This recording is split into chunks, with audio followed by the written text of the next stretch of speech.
नमस्कार दोस्तों, आपका बहुत बहुत स्वागत है हमारे और आपके YouTube channel GK tips by Mahendra Bugalia पर। जैसा कि आपने टाइटल और थंबनेल देखा होगा, आज अपन जो भारत की जनगणना है 2011 की, उसके आंकड़े पढ़ेंगे। अगर ये क्लास आप कंप्लीट देख लोगे तो जनगणना का टॉपिक आपके अच्छे से कंप्लीट हो जाएगा। आप कोई भी एग्जाम की तैयारी कर रहे हो, उसके अंदर अगर जनगणना का टॉपिक है तो अपनी इस क्लास में से सिंगल क्वेश्चन बाहर नहीं जाएगा। सारे क्वेश्चन एग्जाम की दृष्टि से इंपॉर्टेंट है और सारे सिलेक्टेड क्वेश्चन है। चलिए आज की क्लास को अपन शुरू करते हैं। पहला क्वेश्चन क्या है, विश्व जनसंख्या दिवस कब मनाया जाता है, यानी विश्व जनसंख्या दिवस है वो कब मनाया जाता है, इस क्वेश्चन में ऐसा पूछा गया है।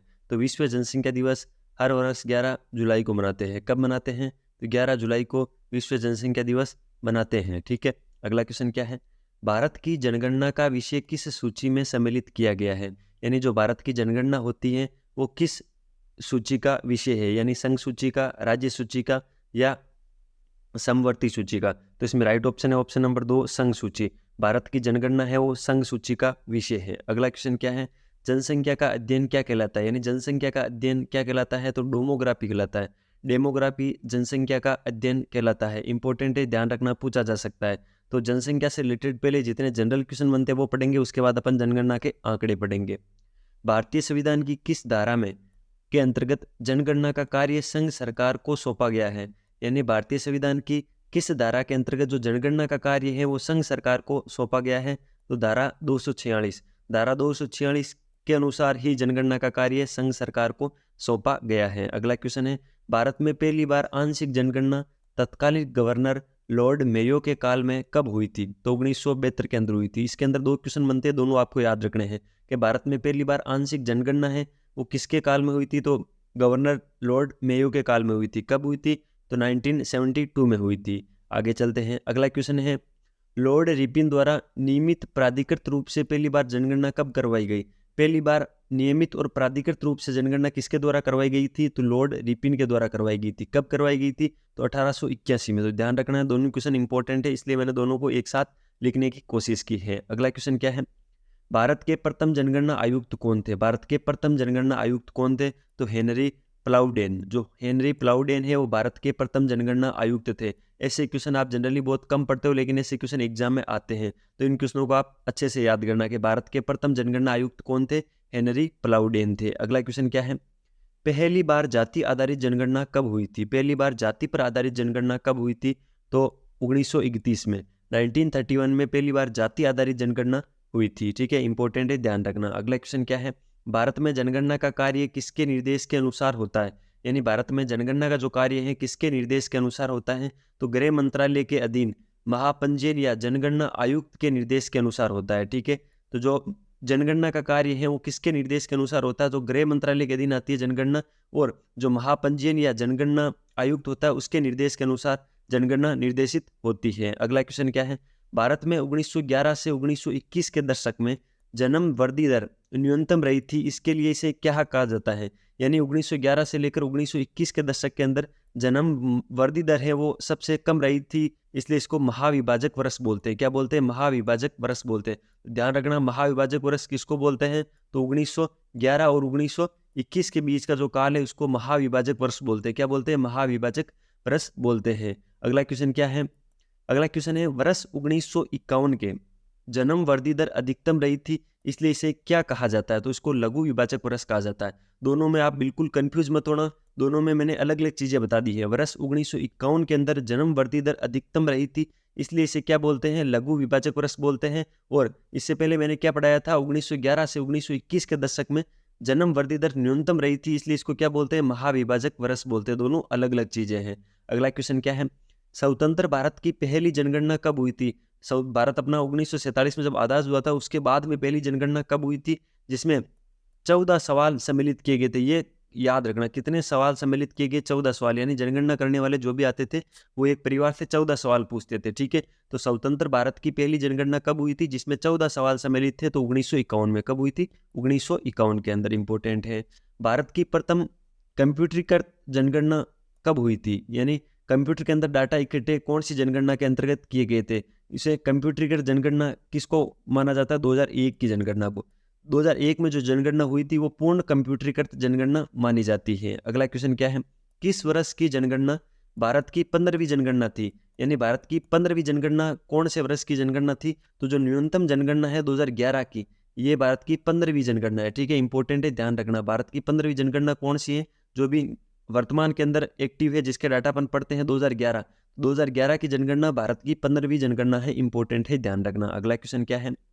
किस वर्ष की जनगणना भारत की स्वतंत्रता के बाद 7वीं जनगणना है? तो 2011 की जनगणना स्वतंत्रता के बाद भारत की 7वीं जनगणना है। दोनों ही फैक्ट इंपॉर्टेंट है, ध्यान रख लेना। 2011 की जनगणना 15वीं जनगणना है वैसे क्रम के अंदर, और स्वतंत्र भारत की ये 7वीं जनगणना है। दोनों फैक्ट अलग अलग है, दोनों को अच्छे से अलग अलग याद कर लेना। अगला क्वेश्चन क्या है? अगला क्वेश्चन है 2011 की जनगणना में कुल कितने सवाल सम्मिलित किए गए थे? जब 2011 की जनगणना हुई तो उसमें कितने सवाल सम्मिलित किए गए थे? तो उसमें 29 क्वेश्चन आए थे, 29 सवाल सम्मिलित किए गए थे। ये भी आप याद रखना, पूछ सकते हैं कभी कोई एग्जाम के अंदर, पूछा जा सकता है ऐसा फैक्ट, तो याद रखना 2011 की जनगणना में कुल कितने सवाल सम्मिलित थे? तो 29 सवाल सम्मिलित थे। अगर आपको क्लास थोड़ी बहुत भी अच्छी लग रही है, आपको लग रहा है कि सर 1% भी अच्छा कंटेंट पढ़ा रहे हैं और अच्छे तरीके से पढ़ा रहे हैं, शानदार पीपीटी के साथ पढ़ा रहे हैं, तो प्लीज़ चैनल को सब्सक्राइब करना, वीडियो को लाइक करना, ज़्यादा से ज़्यादा अपने दोस्तों के साथ शेयर करना, मेरे लिए एक अच्छा सा कमेंट करना और बेल वाला आइकन जरूर दबा लेना, जिससे आपको नोटिफिकेशन और मुझे मोटिवेशन मिलता रहेगा। अगला क्वेश्चन क्या है? वर्ष 2011 की जनगणना के आयुक्त कौन थे? जब 2011 की जनगणना हुई थी उस टाइम आयुक्त कौन थे, ये आपसे पूछा है। तो सी चंद्रमौली 2011 की जनगणना के आयुक्त थे। इंपॉर्टेंट है, ध्यान रखना। ये कई बार एग्जाम में सीधा सीधा पूछा गया है कि 2011 की जनगणना के समय आयुक्त कौन थे, जनगणना आयुक्त कौन थे? तो सी चंद्रमौली थे। अगला क्वेश्चन क्या है? भारत में विश्व की कितना प्रतिशत जनसंख्या निवास करती है? यानी भारत के अंदर विश्व में अगर 100% जनसंख्या है, विश्व में 100 लोग हैं, उसमें से कितने लोग भारत में रहते हैं? मोटा मोटी बात यही पूछी जा रही है। तो 17.5%। तो विश्व की जनसंख्या में भारत का योगदान कितना है? 17.5%। ठीक है, अगला क्वेश्चन क्या है? भारत विश्व के केवल कितना प्रतिशत भूभाग पर विस्तृत है? यानी भारत है 100% विश्व में जो क्षेत्रफल है उसमें से भारत के पास कितना प्रतिशत क्षेत्रफल है? तो 2.4%। ये दोनों आंकड़े मैंने पास पास लिखवा दिए, इनमें आपको कंफ्यूज नहीं होना है। तो भारत के पास विश्व के कुल क्षेत्रफल का कितना परसेंट है? 2.4% है। कितना है? 2.4% है। लेकिन जनसंख्या का कितना परसेंट है ये आपको ध्यान रखना है, जनसंख्या का 17.5% है। अगला क्वेश्चन क्या है? भारत की कुल जनसंख्या कितनी है? भारत की टोटल जनसंख्या कितनी है? 121.5 करोड़। 121.5 करोड़ भारत की टोटल जनसंख्या है। अगले क्वेश्चन पे चलते हैं। विश्व की कुल जनसंख्या में भारत का प्रतिशत कितना है? यानी विश्व की कुल जनसंख्या में भारत का कितना प्रतिशत है? 17.5% है। कितना है? 17.5% है। अगला क्वेश्चन क्या है? दशकीय जन्म वृद्धि दर कितना है? दशकीय जन्म वृद्धि दर का मतलब है पिछले 10 सालों के अंदर जन्म दर में कितनी वृद्धि हुई है, उसी को दशकीय जन्म वृद्धि दर बोलते हैं। तो 18.14 तो करोड़ संख्या में है, वैसे 17.7% है। प्रतिशत में अगर आपसे पूछे तो दशकीय जन्म वृद्धि दर 17.7% है, और अगर आपको आंकड़ों में पूछे तो आपको बताना है 18.14 करोड़ है। ठीक है, दोनों याद रखना, अलग अलग आंकड़े क्या है। दशकीय जन्म वृद्धि दर के अंदर संख्या में पूछे तो आपको बताना है 18.14 करोड़, और अगर आपसे प्रतिशत में पूछे तो आपको बताना है 17.7%। अगला क्वेश्चन क्या है? वार्षिक जन्म वृद्धि दर कितना है? वार्षिक जन्म वृद्धि दर कितना है? तो 1.64%।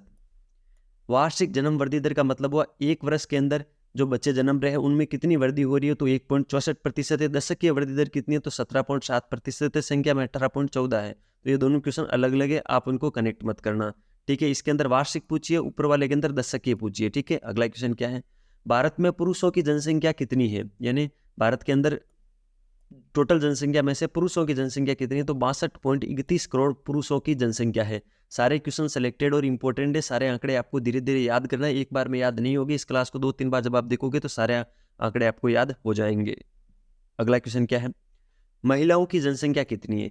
यानी पुरुषों की जनसंख्या मैंने बता दिया आपको 62.31 करोड़ है, और महिलाओं की संख्या है 58.47 करोड़, इसीलिए तो लिंगानुपात कम है। तो ध्यान रखना है, महिलाओं की जनसंख्या तो है 58.47 करोड़, और पुरुषों की जनसंख्या है 2011 के आंकड़ों के हिसाब से 62.31%। ठीक है, आगे चलते हैं। अगला क्वेश्चन क्या है? अगला क्वेश्चन है सर्वाधिक जनसंख्या वाले राज्य कौन से हैं? यानी सबसे अधिक जनसंख्या वाले राज्य कौन से हैं भारत के अंदर? तो सबसे अधिक जनसंख्या वाला राज्य है उत्तर प्रदेश। यूपी है सबसे अधिक जनसंख्या वाला राज्य है, जिसके अंदर टोटल भारत की 16.16% आबादी रहती है। यानी भारत के अंदर जितनी भी आबादी है उसका 16.16% उत्तर प्रदेश में रहती है, और उत्तर प्रदेश में सर्वाधिक जनसंख्या है। उसके बाद महाराष्ट्र में 9.42% लोग रहते हैं। ठीक है, उसके बाद तीसरा राज्य है बिहार, जिसके अंदर 8.07% लोग रहते हैं। इनके प्रतिशत याद नहीं करोगे तो भी चल जाएगा, आप यूपी के याद रखना। उत्तर प्रदेश में 16.16% है। उसके अलावा आप इसका क्रम याद करने की कोशिश करना कि सर्वाधिक जनसंख्या वाले राज्य कौन कौन से हैं, तो यूपी, उत्तर प्रदेश, महाराष्ट्र और बिहार, ये 3 राज्य आप याद कर लेना। न्यूनतम जनसंख्या वाले राज्य कौन से हैं? जब आपने ऊपर अधिकतम जनसंख्या वाले राज्य पढ़ लिए तो अब आपका फर्ज बनता है कि न्यूनतम जनसंख्या वाले राज्य भी आप पढ़ लो। तो 3 राज्य न्यूनतम वाले कौन से हैं? तो न्यूनतम जनसंख्या एक तो सिक्किम में है, उसके बाद मिजोरम में है, उसके बाद अरुणाचल प्रदेश में है। तो ये 3 राज्य तो न्यूनतम जनसंख्या वाले हैं और सर्वाधिक जनसंख्या वाले 3 राज्य ऊपर वाले हैं। सर्वाधिक साक्षरता वाले राज्य कौन से, यानी सबसे ज्यादा पढ़े लिखे लोग किस राज्य में रहते हो? आप सब जानते हो केरल के अंदर रहते हैं, उसके बाद मिजोरम में रहते हैं। कई बार एग्जाम में क्या होता है, केरल ऑप्शन नहीं दे रखा होता है, मिजोरम ऑप्शन दे रखा, तो बच्चा उस कंडीशन में गलत कर देता है। तो तीनों आप याद रखने की कोशिश करना कि सर्वाधिक जनसंख्या वाले राज्य कौन कौन से हैं, केरल, मिजोरम और त्रिपुरा। ठीक है, अगला क्वेश्चन क्या है, न्यूनतम साक्षरता वाले राज्य कौन से हैं, यानी न्यूनतम साक्षरता वाले राज्य कौन सा है? तो बिहार राज्य न्यूनतम साक्षरता वाला राज्य है। अगला क्वेश्चन क्या है, सर्वाधिक जनसंख्या वाला जिला कौन सा है? इस क्वेश्चन को आप ढंग से पढ़ना, ये मैंने अटपटा सा क्वेश्चन दिया है आपको, ये क्वेश्चन कहीं गाइड में आपको नहीं मिलेगा, ये इंपॉर्टेंट क्वेश्चन भी है। सर्वाधिक जनसंख्या वाला जिला कौन सा है, यानी जितने भी भारत में राज्य हैं उनके अंदर अलग अलग जिले हैं, उन सब जिलों में से सबसे अधिक जनसंख्या वाला जिला कौन सा है? तो थाने। थाने महाराष्ट्र के अंदर एक जिला है, महाराष्ट्र का जिला है थाने, जो कि सर्वाधिक जनसंख्या वाला जिला है। आगे चलते हैं, आगे क्या है, न्यूनतम जनसंख्या वाला जिला कौन सा है, यानी सबसे कम जनसंख्या वाला जिला कौन सा है? तो दिबांग घाटी अरुणाचल प्रदेश। जैसे आपने पढ़ा थाने महाराष्ट्र वाला सबसे अधिक जनसंख्या वाला जिला है, उसी प्रकार न्यूनतम जनसंख्या वाला जिला कौन सा है? दिबांग घाटी अरुणाचल प्रदेश। अगला क्वेश्चन क्या है, अधिक जिलों वाला राज्य कौन सा है, यानी ऐसा कौन सा राज्य है जिसके अंदर बाकी राज्यों की तुलना में सबसे अधिक राज्य हैं? तो वो है उत्तर प्रदेश, अधिक जिले हैं। ठीक है, तो ध्यान रखना उत्तर प्रदेश में सबसे अधिक जिले हैं। भारत में जितने भी राज्य हैं उनमें सबसे अधिक जिलों वाला कोई राज्य है तो वो है उत्तर प्रदेश, यूपी। अगला क्वेश्चन, भारत की साक्षरता दर कितनी है, यानी भारत की साक्षरता दर कितनी है? तो 74% है। भारत की साक्षरता दर 64% है, यानी 74% का मतलब क्या हुआ? 100 में से 74 लोग शिक्षित हैं, पढ़े लिखे हैं। पुरुष साक्षरता दर कितना प्रतिशत है, यानी जो 74% लोग टोटल पढ़े हुए हैं उनमें से पुरुष साक्षरता दर कितनी है? तो 82.14% पुरुष साक्षरता दर है, यानी 100 में से 82 पुरुष लगभग पढ़े मिलते हैं। ठीक है, पढ़े लिखे हुए मिलते हैं। अगला क्वेश्चन, महिला साक्षरता दर कितना प्रतिशत है? महिला साक्षरता दर है 65.46%। तीनों आंकड़े याद कर लेना, तीनों ही साक्षरता के आंकड़े इंपॉर्टेंट है, मैंने एक जगह लिख दिए। सारे आंकड़े मैंने बड़े सिस्टमेटिक तरीके से इस क्लास में दिए हैं। ठीक है, तो ध्यान रखना, भारत की साक्षरता दर कितनी है? तो 74% है। पुरुष साक्षरता कितनी है? तो 82.14% है। महिला साक्षरता कितनी है? तो 65.46% है। अगला क्वेश्चन क्या है, सर्वाधिक साक्षरता दर वाले राज्य कौन से हैं, यानी सबसे अधिक पढ़े लिखे राज्य कौन से हैं? तो केरल की साक्षरता है 93.9%, यानी 100 में से 93 लोग, लगभग 94 लोग पढ़े हुए होते हैं। तो सबसे साक्षर राज्य कौन सा है? तो वो है केरल, 93.9% के साथ। दूसरा सबसे साक्षर राज्य है मिजोरम, जिसके अंदर 91.6% लोग पढ़े हुए हैं। तो ये अच्छी बात है। तो सर्वाधिक साक्षरता दर वाले राज्य आपसे पूछे तो केरल 93.9% के साथ और मिजोरम 91.6% के साथ दूसरे स्थान पर आता है। अगला क्वेश्चन क्या है, सर्वाधिक पुरुष साक्षरता दर वाले राज्य कौन से, यानी सबसे अधिक पुरुष कौन से राज्य में पढ़े हुए हैं? मतलब आपने पहले तो केवल साक्षरता पढ़ी, अब आप पढ़ोगे सर्वाधिक पुरुष साक्षरता वाले राज्य, यानी कौन से राज्य के पुरुष है वो सबसे अधिक पढ़े हुए हैं? तो केरल के 96% पुरुष पढ़े हुए हैं और उसके बाद मिजोरम। तो उनको याद रखने में कोई कंफ्यूजन नहीं होगा, जहां सर्वाधिक साक्षरता दर है वहीं सर्वाधिक पुरुष साक्षरता दर है, इसको हिंट रख के याद कर लेना। अब इसी का रिलेटेड अगला क्वेश्चन बनता है, सर्वाधिक महिला साक्षरता दर वाले राज्य कौन से हैं, यानी महिलाएं किस राज्य की सबसे अधिक पढ़ी हुई है? इस क्वेश्चन को इस प्रकार पूछा गया है। जो भी आप ये क्वेश्चन पढ़ते हो जनगणना वाले, उनको थोड़ा को रिलेट करने की, उसको सरल तरीके में पढ़ने की कोशिश करो, तभी आपको याद होंगे। सर्वाधिक महिला साक्षरता दर वाले राज्य का मतलब है सबसे अधिक पढ़ी हुई महिलाएं कौन से राज्य में है? तो केरल के पुरुष सबसे अधिक साक्षर हैं और केरल की महिलाएं अधिक साक्षर है। उसके बाद मिजोरम। तो इनको याद रखने में आपको कोई इश्यू नहीं होना चाहिए, तीनों में सब कुछ सेम है, केवल जो प्रतिशत है उनमें कुछ अंतर है, ज़्यादा अंतर नहीं है। इतना एग्जाम की दृष्टि से इतना भी नहीं है कि आपसे परसेंटेज पूछे। ठीक है, अगला क्वेश्चन जस्ट ऊपर वाले का अपोजिट क्वेश्चन है। क्या है, न्यूनतम साक्षरता दर वाले राज्य कौन से हैं, यानी सबसे कम पढ़े लिखे राज्य कौन से हैं? तो वो है बिहार। बिहार की साक्षरता है 63.8%। उसके बाद है अरुणाचल प्रदेश, जिसकी साक्षरता है 67%। उसके बाद है राजस्थान, जिसकी साक्षरता है 67.1%। ठीक है, तो आप तीनों को याद कर लेना। न्यूनतम साक्षरता दर वाला राज्य कौन सा है? बिहार है। उसके बाद अरुणाचल प्रदेश, उसके बाद राजस्थान। न्यूनतम पुरुष साक्षरता दर वाला राज्य कौन सा है, यानी कहाँ के पुरुष हैं जो सबसे कम पढ़े लिखे हैं? तो बिहार के पुरुष है वो सबसे कम पढ़े लिखे हैं, क्योंकि आपको पता है मैंने 80 से ऊपर तो आपको पुरुष साक्षरता दर पढ़ाई है, लेकिन जो बिहार के पुरुष है वो 73.4% ही पढ़े लिखे हैं। तो न्यूनतम पुरुष साक्षरता दर वाला राज्य है बिहार, उसके बाद है अरुणाचल प्रदेश और उसके बाद है आंध्र प्रदेश। ठीक है, आगे चलते हैं। आगे क्या है?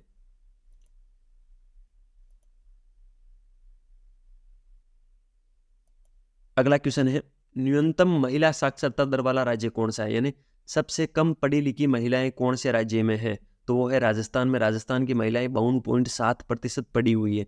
आपको पता होना चाहिए जितनी भी कुप्रथाएं हैं वो सबसे अंत में अगर किसी राज्य में खत्म हुई है तो राजस्थान में खत्म हुई है। इसी का कारण है कि यहाँ पर जो महिला साक्षरता वो बहुत कम है। तो न्यूनतम महिला साक्षरता दर वाला राज्य कौन सा है? तो राजस्थान है 52.7%।